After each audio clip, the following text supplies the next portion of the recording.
출애굽기 27장 9절서부터 16절을 제가 개역 한글 성경으로 읽어 드리겠습니다. 너는 성막의 뜰을 만들지니 남을 향하여 뜰 남편에 광이 100규빗의 세마포장을 쳐서 그 한편을 당하게 할지니 그 기둥이 스물이며 그 받침 스물은 노스로 하고 그 기둥의 갈고리와 가름대는 은으로 할지며 그 북편에도 광이 100규빗의 포장을 치되 그 기둥이 스물이며 그 기둥의 받침 스물은 노스로 하고 그 기둥의 갈고리와 가름대는 은으로 할지며 뜰의 옆 곧 서편에 광 50규빗의 포장을 치되 그 기둥이 열이요 받침이 열이며 동을 향하여 뜰 동편의 광도 50규빗이 될지며 문 2편을 위하여 포장이 15규빗이며 그 기둥이 셋이요 받침이 셋이요 문 저편을 위하여도 포장이 15규빗이며 그 기둥이 셋이요 받침이 셋이며 뜰 문을 위하여는 청색, 자색, 홍색 실과 가늘게 꼰 배실로 수놓아 짠 20규빗의 장이 있게 할지니 그 기둥이 넷이요 받침이 넷이며. 오늘 우리가 읽은 말씀은 이스라엘 12지파가 동서남북으로 진을 친 그 한가운데에 치수를 정해서 설계를 그려주신 대로 울타리 담장을 만들어서 이스라엘 진과 이 담장 안쪽 성막이 있는 뜰, 그 마당을 제도로 보여주는 것입니다. 단순하게 생각을 하면 이렇게 생각할 수가 있습니다. 이게 지금 무슨 소용이 있지? 지금 세상 어디에도 이런 식으로 성막을 만들지 않아. 우리에게는 이런 식의 성막이 필요 없어. 우리에게는 예수 그리스도라는 이름이 있어. 예수를 믿는 마음으로 성경책을 읽고 우리가 이렇게 교회당에 모여서 예배를 드리면 되는 거야. 자, 그러면 교회당은 어떻게 설계할까? 그것은 건축가에게 맡기면 돼. 모든 교회마다 그 형편에 따라 크기와 모양, 설계가 달라. 돈이 많은 사람들은 예쁘게 디자인을 할 수가 있고, 돈이 없는 교회는 소박하게 해도 돼, 어떻게 해도 상관이 없어, 이런 식으로 생각을 하게 된다면 성막에 대한 이 제도는 이미 수천 년 전에 옛 것이고 더 이상 지금 이스라엘에도 없는 그러한 제도이기 때문에 아무 소용이 없다라고 생각할 수가 있습니다. 정말 그렇다면 우리는 구약 성경을 잘라서 버리고 신약 성경만 들고 다녀도 좋을 것입니다. 그러나 초대교회 성도들은 신약 성경을 이해하기 위해서는, 또 신약 성경이 그렇게 쓰여진 이유와 목적을 이해하는 데에는 이러한 대목들이 다 필요하다는 겁니다.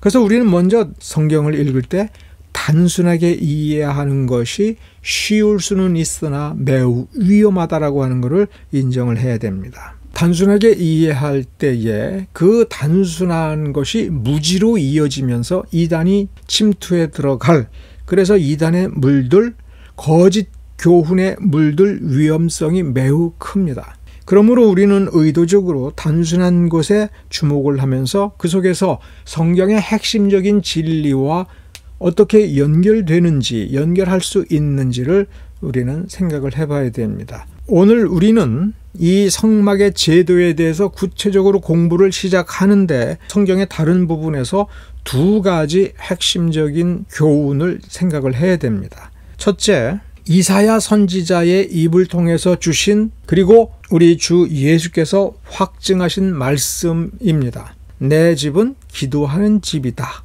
이사야 선지자를 통해서 하신 말씀이고, 예수님께서도 내 아버지 집은 만민이 기도하는 집이다, 이런 식으로 가르치셨습니다. 이게 첫 번째 중요한 대목입니다. 두 번째는 누구든지 나를 따라오려거든 자기를 부인하고 자기 십자가를 지고 따르지 아니하면은 안 된다.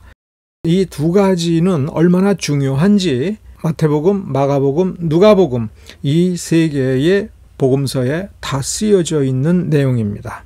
이사야 선지자의 말씀에 주목을 해야 되는 것, 그것은 만민이 기도하는 집이다라고 할 때 이때에 염두에 두고 있는 것이 성막이기 때문에 그렇습니다. 성막은 이스라엘 백성, 이스라엘 족속, 이스라엘 12지파를 위한 하나님의 집이었던 것입니다.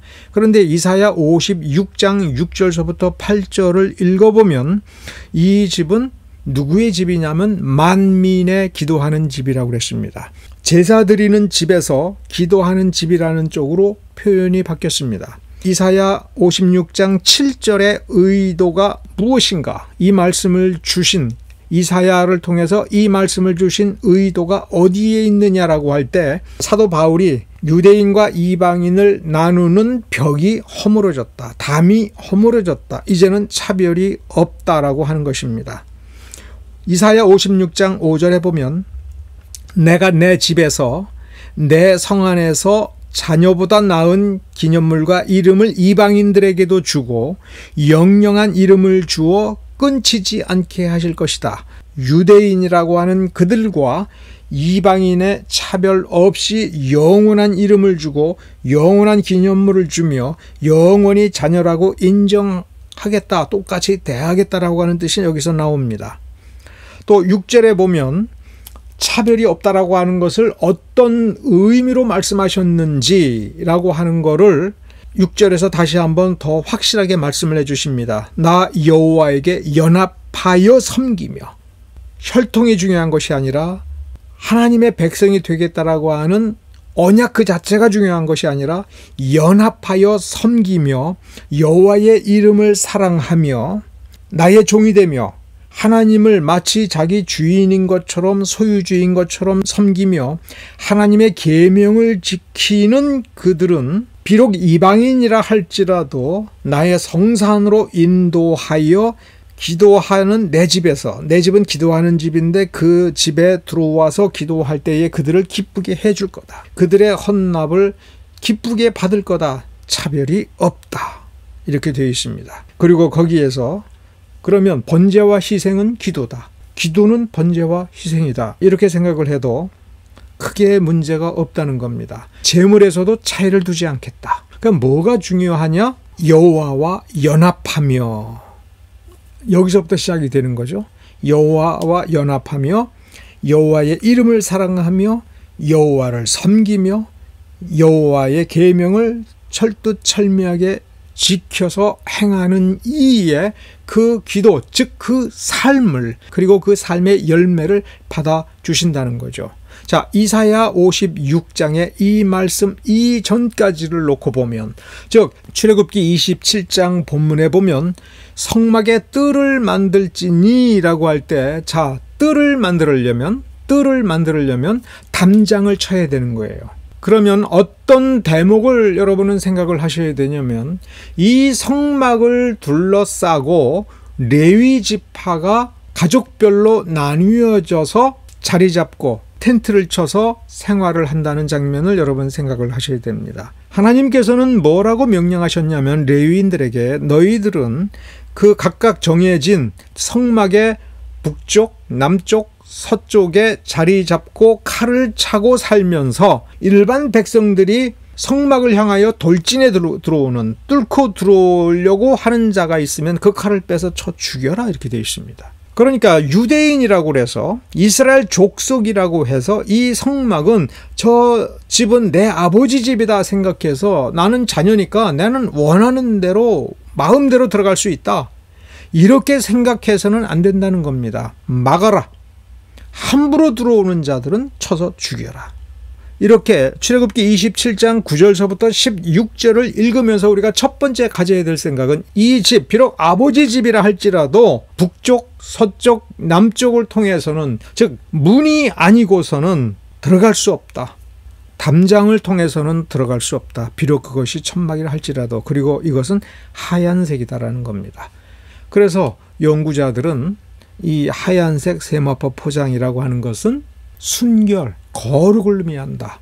완벽한 경건을 통해서만, 완전해져야만 도달할 수 있는 그 상태를 가리키는데, 광야 생활을 하는 사람들, 광야 생활을 하는 백성, 이 땅을 살아가는 신자는 이렇게 옆문으로 들어갈 수 없다. 문은 동쪽에 하나밖에 없다. 어떤 누구도 이 문으로만 출입한다라고 하는 것입니다. 이 문이 어떤 문이냐라고 할 때 서쪽과 동쪽 면은 각 50규빗씩 되어 있습니다. 생각을 쉽게 하려면 1규빗이 50cm쯤 될 거다 이렇게 생각하면 됩니다. 그래서 임의로 50cm라고 한다면 100규빗은 50m입니다.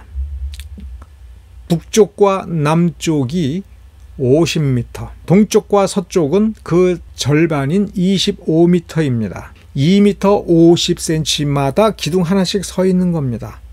자, 우리 문만 생각을 해봅시다. 문 왼쪽과 문 오른쪽에는 세마포 포장, 하얀색 세마포 포장으로 각 15규빗씩 해서 30규빗입니다.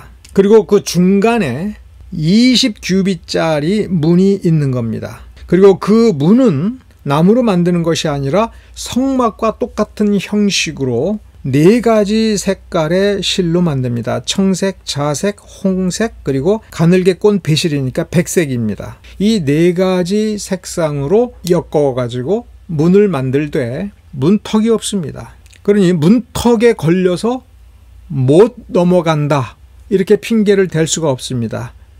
문은 높아서, 이 문은 높아서 내 머리가 걸려서 못 들어갑니다 이렇게 말할 수도 없습니다. 이 문의 왼쪽에 있는 벽보다도 5규빗이 큽니다. 오른쪽에 있는 벽보다도 5규빗이 큽니다.